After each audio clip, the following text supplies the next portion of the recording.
Honourable member for Kingston and the Islands. Thank you, Mr. Speaker. Earlier this year, the Commissioner for the Environment and Sustainable Development tabled the 2012 fall report in this House. And one of the topics that this report dealt with was the financial guarantees that are supposed to be posted to cover the reclamation costs of mines in the north of Canada.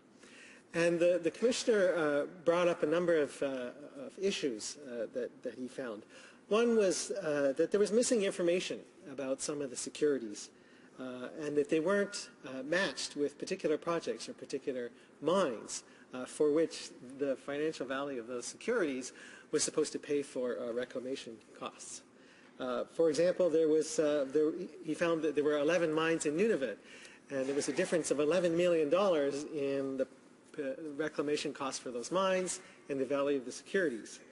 There were also missing inspections of mines. And this is important because when you start a mine, you don't know exactly what the ore body looks like below. You don't know how the mine is going to develop. So you have to inspect the mine and see how the environment has been disturbed and try to estimate how that affects reclamation costs, and then see if you have the financial securities to cover that.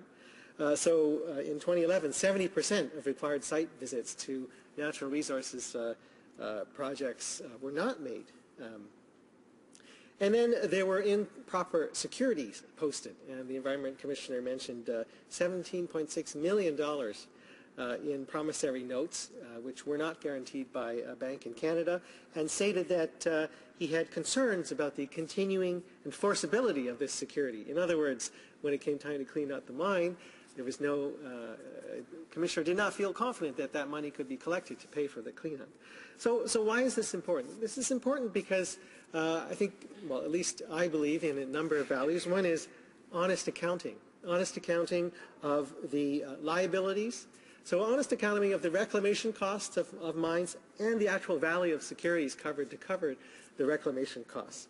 And it's important that we have honest accounting so that we don't have hidden liabilities, surprises that our kids and grandkids would inherit, burdens on our future generations. The second principle is the polluter-pay principle, which I understand the government believes in, and I hope the government will apply honestly in all areas of environmental protection. It is important that the operator of the mine pay for the reclamation of the mine, and so proper securities have to be posted. And this is important because it's important if you're managing a business to match assets and liabilities, and it's important if you're managing an economy to make sure you don't have any hidden liabilities. It's important to run a tight ship if you're managing an economy. I think that the government should realize this. I know that from time to time the government has other problems to worry about, but I think it is important to have honest accounting of assets and liabilities so that one properly manages an economy. Thank you, Mr. Speaker. The Honourable Parliament Secretary to the Minister of the Environment. Thank you, Mr. Speaker. You know, I think that there's one thing my colleague and I can agree upon is that natural resources, the development of our natural resources in this country, do play a significant role in our economy. They create jobs, they create economic growth. But that said, they do have an impact on our landscape. They do have an impact on Canadians. And you know, I think that one principle that I certainly share with him quite strongly is that these resources need to be developed in an environmentally sustainable way. It's something that Canadians demand. It's something that the international community seeks to us to be leaders in.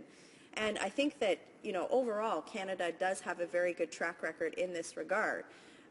We do have, both federally and within provincial jurisdiction, very robust environmental assessment regimes. So on the front end of a project, we're looking at what the actual costs, be it actual costs or costs defined in other ways, are to the community that they're being developed in. If things are being done in an environmentally responsible way, all the way from build out through safeguarding, through the operation, through the abandonment of projects. And this particular principle that our government does believe in is reflected in the Responsible Resource Development package that we tabled last year, wherein we did things like increase safety inspections for pipelines. We increased the tanker safety regime, the strength of that. Mr. Speaker. So, I think that this is a principle that I bear very near and dear to my heart, and I know that the government does as well. The concept of polluter pay, I think, is one that's very important, and it's one that I know the Prime Minister has spoken on in the House, where he says that our government recognizes that importance. Because this ties into the overall concept of the environmental safeguarding of our country while we balance that need to develop our natural resource sector, because, again, it is important to the economy. So, my colleague opposite brought up the Commissioner for the Environment's report, which we talked about at length in the House of Commons during various question periods around that report. And we also had the Environment Commissioner out at the Standing Committee for Environment and Sustainable Development. We did ask him some questions around this report, and I'll note a couple of things that he talked about. He said, with regard to this specific report that my colleague referenced, I don't have the slightest doubt that this government is absolutely focused on closing the gaps that we've actually identified. So where we need to make sure that we have increased policy, tighter rules, we'll be sure that we follow through with that, Mr. Speaker. But I think it's important to note that we, as a government, have also in other areas regarding liability put forward legislation which has been overturned time and time again by the House of Commons. I'm speaking specifically to nuclear liability. I believe it was Bill C-63 in a previous Parliament, Bill C-5, and I think time and time again, this was actually a concept that was voted down by the NDP. So, this is a concept that has been that our government has been in fact seized with. I certainly hope that if we have bills put forward on the House of Commons again, that my colleague would work with me to see them pass. Perhaps convince our colleagues, which are in apt numbers right now in the House of Commons, to support. But certainly this is something that our government both respects and is working very hard on. The honourable member for Kingston and the Islands. Well, thank you, Mr. Speaker. Just a couple of comments. First of all, and I would like to give my honourable colleague, the Parliamentary Secretary, to address this. She did the same thing that the Minister of the Environment did in question period, the one behind this particular adjournment proceeding. And that is, they both failed to address the issue of northern mines and talk rather generally, but didn't talk about northern mines. And I want to give my colleague the chance to talk about northern mines. The second thing I would tell my colleague, the Parliamentary Secretary, about liability caps for nuclear operators is that the first bill, there were three bills in fact, the first bill died because of the early election call, the election that was called before the legislation, the fixed election date mandated by election. So early election call by the Prime Minister killed the first bill. Second bill was killed by prorogation. Again, another choice of the Prime Minister.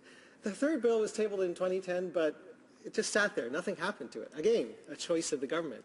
Until, of course, the election in 2011 killed that bill. And then now we have a majority Conservative government, and no bill has been tabled. So I don't think this government really wants to pass legislation related to raising the liability caps for nuclear operators. So I would make that point to rebut the Parliamentary Secretary's statement, and I would also ask her to address northern mines and the securities, the financial securities that should be on deposit to cover the... Yeah. We're well over the 1 minute mark there. The Honourable Parliamentary Secretary. Thank you, Mr. Speaker. Just 2 points to my colleague opposite. I think he's failing to remember the countless amendments and filibusters that were put in place by the opposition during the introduction for this bill. There's always a reason why something dies on the order paper, and certainly I hope he would agree with me that filibustering an important bill like that was something that he omitted from the history of the passage of those bills, and was certainly detrimental to its passage, Mr. Speaker.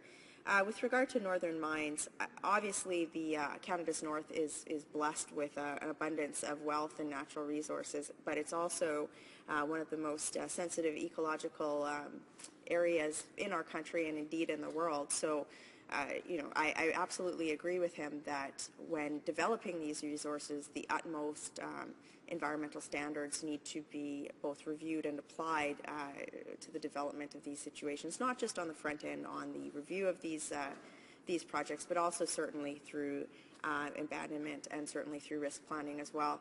But, Mr. Speaker, I think the important point to note is the Commissioner for the Environment quote, which I mentioned earlier, is that we are focused on closing any gaps and that exist, and he recognized that.